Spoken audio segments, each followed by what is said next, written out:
வெற்றி வேட்பாளர் அருமை அண்ணன் PK வைரமுத்து B அவர்கள் வந்துவிட்டார்.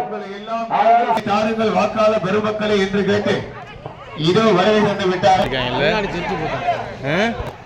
வணக்கத்திற்குரிய அண்ணன் PK வைரமுத்து B அவர்கள் இதோ உங்களிடத்திலே இரட்டை இலை சின்னத்திலே வாக்குகளை கொண்டு விட்டார்கள்.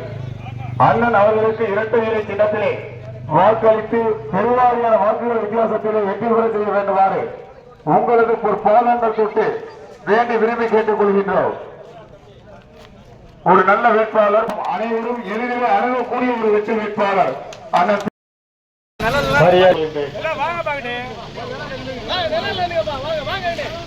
புரட்சித் தலைவி அம்மா ஆட்சி பெற்ற வேட்பாளராகவும் எடப்பாடியார் அவர்கள் என்னை வேட்பாளராக அறிவித்திருக்கின்றார்கள். நான் 2011 சட்டமன்ற உறுப்பினராக இருக்கும்போது அனைத்து கிராமங்களுக்கும் காவிரி கூட்டு குடிநீர் திட்டம் கொண்டு வர வேண்டும் என்று சட்டமன்றத்தில் பேசினேன். புரட்சித் தலைவி அம்மா அவர்கள் 320 கோடியை கொடுத்து 720 கிராமங்களுக்கு காவிரி கூட்டு குடிநீர் திட்டம் கொண்டு வரப்பட்டிருக்கிறது. அதே மாதிரி 5 உயர்நிலைப் பள்ளியை மேல்நிலை பள்ளியாக தர உயர்த்தி கொடுத்திருக்கின்றன. வெள்ளாடு பாம்பாடு பகுதியில் 8 உயர்மட்ட பாலங்கள் கிராமங்களை இணைப்பதற்கு கட்டி கொடுத்திருக்கின்றன. இது மாதிரி சட்டமன்ற உறுப்பினராக இருக்கும்போது இந்த திட்டங்களை மக்களுக்கு தேவையான அடிப்படை வசதிகளை திட்டங்களை செய்து கொடுத்திருக்கின்றன. இப்ப 2 தடவை அமைச்சராக ரகுபதி இருக்காரு. 5 வருஷம் இப்ப அமைச்சர், முதல் 5 வருஷம், மொத்தம் 10 வருஷம், 5 வருஷம் MLA. எந்த திட்டமுமே அவர் கொண்டாடல. சாலை வசதி கொண்டாடல, குடிநீர் வசதி, பஸ் வசதி, படித்த இளைஞர்கள் வேலை வாய்ப்பு எதையுமே அவர் கொண்டு வரலாம இப்ப திரும்ப நிற்கிறாரு. அமைச்சர் தொகுதி மாதிரி இருக்க வேண்டாமா? அனைத்து திட்டங்களையும் கொண்டு வந்திருக்க வேண்டாமா? எந்த திட்டமுமே கொண்டாடல, சாதாரணமா இருக்கு. அதனால இந்த தடவை எல்லாரும் ரெட்டரையில் ஓட்டு போடுங்கம்மா. தொகுதி மக்கள் ரொம்ப கஷ்டப்படுறாங்க, பாவமா இருக்கு. போற இடமெல்லாம் குடிநீர் பிரச்சனை, ரோடு சரியா இல்லை, பஸ் வசதி இல்லை, மின்சார வசதி இல்லை, எந்த வசதியுமே இல்லாம அடிப்படை வசதி நம்ம என்ன கேட்க போறோம்? MLA கிட்ட, அமைச்சர்கிட்ட நமக்கு தேவையான குடிநீர் வசதி, பஸ் வசதி, சாலை வசதி, மின்சார வசதி, அரசு அறிவிக்கிற திட்டங்களை கொடுக்க சொல்ல போறோம். வீட்டு மனை பட்டா இல்லைன்னா பட்டா வழங்க போறோம். இது கூட செஞ்சு கொடுக்கலன்னா அவரு ஒரு அமைச்சர் என்னப்பா? கண்டிப்பா பட்டாவும் குடிநீரும் பண்ணி கொடுத்துருவோம். நீங்க இந்த ஒரு தடவை எல்லாருமே ரெட்டலைக்கு ஓட்டு போடுங்க. வைரமுத்துக்கிட்ட சொன்னோம், செஞ்சாரு. எப்போ அவருக்கு நன்றியா இருக்கிற மாதிரி நடந்துக்கிறப்பா. ரகுபதி மாதிரி ஓட்டம் வாங்கிக்கிட்டு அமைச்சராக போயிட்டுக்கிட்டு அவர் எதுவுமே செய்யாம தொகுதியை கெடுத்து வச்சிருக்காரு. அப்படியெல்லாம் இருக்காதுமா. இந்த தடவை ரெட்டலைக்கு எல்லாருமே ஓட்டு போட்டிருக்க.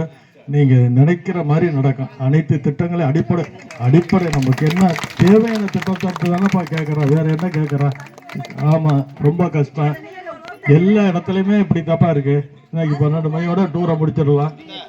எல்லாம் நன்றி சொல்ல வரையில MLA ஆகி நன்றி சொல்ல வரையில அனைத்து துறை அதிகாரிகளையும் கூட்டிகிட்டு உங்களுக்கு என்னென்ன வசதி வேணுமோ எல்லா அதிகாரிகளையும் கூட்டியாந்து உடனே செஞ்சு கொடுத்துருவோம்ப்பா. இந்த ஒரு தடவை ரெட்டலையில் போட்டுருங்கப்பா. ரொம்ப நன்றிப்பா. சிறப்பான ஒரு ரொம்ப நன்றிப்பா. ஏன்னா திரும்ப வேஸ்ட் பண்ணிடலாம்ப்பா. ஏன்னா அந்த தொகுதியெல்லாம் பாவம் மக்கள். அரசு நமக்கு தேவையான திட்டங்களை கொடுக்குது, அதை செஞ்சு கொடுக்க முடியலன்னா அப்புறம் எதுக்குப்பா பிரதிநிதி பிரசிடண்ட் தேர்ந்தெடுக்கிறீங்க? கவுன்சிலர், MLA, MP நீங்க தானப்பா எஜமான் ஓட்டு போட்டு அடிப்படை வசதி தானே கேட்குறீங்க. அதை கூட செய்யலைன்னா ரொம்ப சிறப்பான ஒரு ஏற்பு கொடுத்தமைக்கு நன்றியை தெரிவித்து விடைபெறுகிறேன். நன்றி, வணக்கம்ப்பா.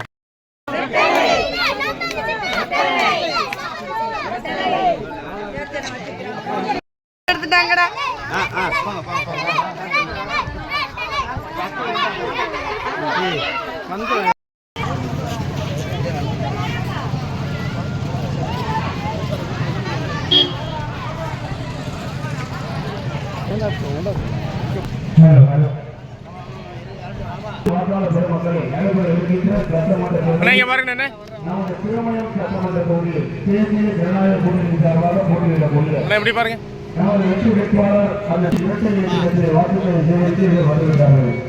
நமது பகுதிக்கெல்லாம் 320 கோடி மதிப்பில் காவேரி கூட்டு குடிநீர் திட்டத்தை கொண்டு வந்து சேர்க்க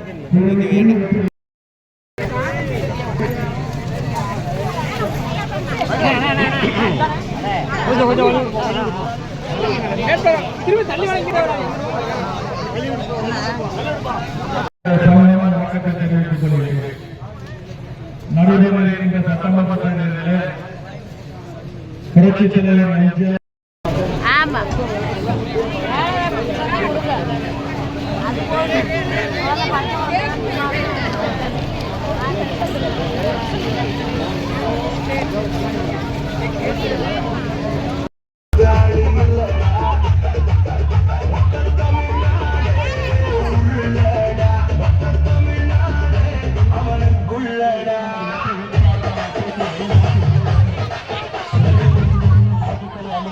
வாக்காளர் பெருமக்களை என்று கேட்டு இதை வருகை கொண்டு விட்டார்கள்.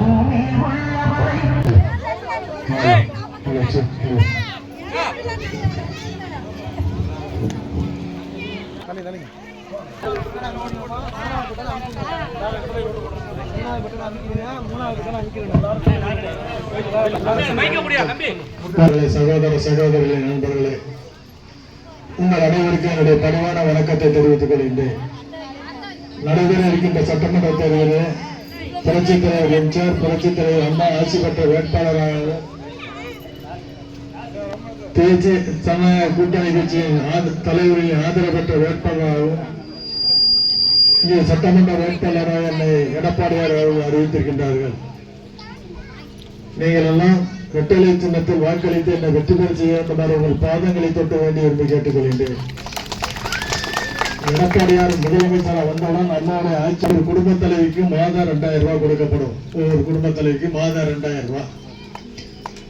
ஒரு சிறப்பு நிதியாக குடும்ப தலைவிக்கு உங்களுடைய வங்கி கணக்கில் 10,000 ரூபாய் வர வைக்கப்படும். ஒரு பிரிட்ஜ், ஒரு குடும்பத்துக்கு ஒரு பிரிட்ஜ் குளிர்சாதன பெட்டி வழங்கப்படும். ஒவ்வொரு குடும்பத்துக்கும் வருடத்துக்கு 3 சிலிண்டர் விலை இல்லாமல் கொடுக்கப்படும். 3 சிலிண்டர் விலை இல்லாமல் கொடுக்கப்படும். 100 நாள் வேலை திமுக ஆட்சியில 100 நாள் வேலையை 20 நாள் 30 நாள்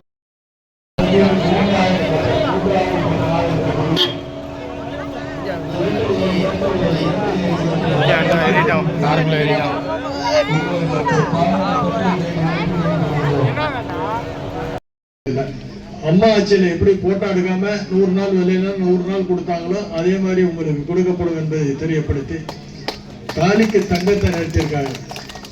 1 பவுன் கொடுத்தாங்க. இன்னைக்கு 1 பவுன் தங்கம் 1.5 லட்சம் ரூபாய். அதை நிறுத்தி வச்சிருக்காங்க. அந்த தாலிக்கு தங்கம் உங்களுக்கு கொடுக்கறதுக்கு, திருமண உதவித்தொகை 50,000 20,000 கொடுப்பதற்கும், +2 படிக்கின்ற மாணவ மாணவிகளுக்கு மடிக்கணினி வழங்குவதற்கும் நீங்கள் இரட்டை சின்னத்தில் வாக்களிக்க வேண்டுமாறு உங்கள் பாதங்களை தொட்ட வேண்டியது. இப்ப இங்க அமைச்சர் ரகுபதி 10 வருஷமா அமைச்சர்.